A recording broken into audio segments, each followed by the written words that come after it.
rồi sau đó im lặng tạo cái cớ cho hai đứa phải rời xa nhau. Anh cố gắng nghĩ tất cả chỉ mong qua mau, nhưng không phải thế với nhau những người tình hờ. Nó tin nhắn muốn cùng nhau vào đầu một mình chờ. Cũng đã gần 11 giờ mà vẫn không thấy em online. Tôi suy nghĩ trong đầu giờ em đang bên ai. Một tiếng thêm 2 tiếng 3 4 đến trời sáng mấy đã tắt cuộc, nhưng vẫn không một tin hỏi han thoáng một chút nhói. Thêm chút nước mắt vì thấy em đang ngơ mây mong kẹt môi ngay trước mặt. Đó là cái cách em muốn anh nhìn thấy. Anh sẽ không trách vì đáng lẽ mình đã chia tay lâu rồi. Bây giờ anh vẫn cố chấp thôi, em không có lỗi phải không em. Đã có lúc mỏi mệt vì người yêu luôn luôn xót xa.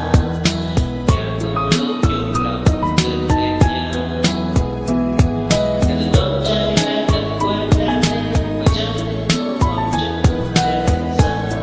Vẫn yêu và chẳng mong xa. Anh không phải là một người vui và buồn, anh không phải là người từng thấy mạnh mẽ khi đến chung. Anh không biết cách quan tâm, anh chỉ biết yêu và thương thôi. Nếu anh như vậy là có được còn đỡ với em thì thôi. Có thể có được những gì mà em từng nhớ, một việc chắc mà nói ra thì đã phải không an nào. Em biết đó đâu mà đất quên thì quên được tay người sâu ở chúng ta, nhưng sao hết phải làm sao. Anh cũng không mong chờ điều gì, chỉ mong em sẽ hiểu. Anh cần yêu rất nhiều, nhưng nói đem thì vẫn thiếu em.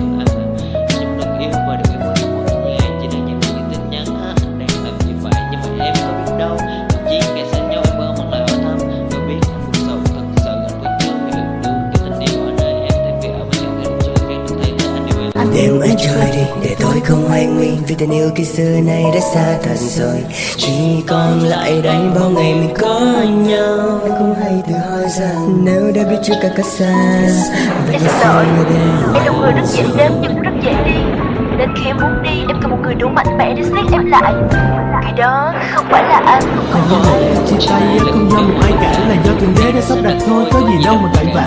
Kết thúc là anh chọn, đó là quyết định của anh không muốn thấy cảnh này nên đành phải giải quyết nhanh. Buông tay em rồi đó, chỉ hy vọng em sẽ vui, chỉ mong sao cho ngày tháng đó của đôi mình sẽ thúc lùi. Anh buồn lại khi trách rồi vì yêu em quá đậm sâu, dễ mà anh biết được trong tim em anh ở cứ đạn đâu. Là sao khi em không thể dành trọn tình cảm trong tim cho anh, vì thế cố gắng chỉ mang lại cho anh ngày càng nhiều cảm giác lạnh. Chợt nhận ra rằng anh không xứng đáng, không phải là người để em yêu. Xung quanh anh biết bao người đàn ông cũng đâu đôi gì anh nhiều, vẫn là quan tâm sau đó yêu thương, biết đâu họ cũng sẽ mang lại một cái kết. Lúc đó chính ai chỉ biết chính mình đã đi sai nhiều hướng lệch, và điều quan trọng em xin anh đó đừng đưa em vào những bài rap chứ anh đâu khổ mà cũng như những đôi lúc em cần thôi chứ không Chỉ có rap là hành trang nên yêu em những gì anh có, đâu vì gì em phải than khi em vui buồn. Anh biết chắc người muốn tiền không phải anh, ở ra anh chỉ là kỹ như thừa bấy lâu nay ở bên cạnh. Nếu như anh là đạo diễn trong một phim này mình đóng thì anh sẽ chia ra từng phần, sẽ có phần mình quay lại và không đau lòng. Xin lỗi vì không nợ những lời hứa anh chưa làm được, và xin em mà giờ lấy kỷ niệm đẹp của ta đừng làm chày xước.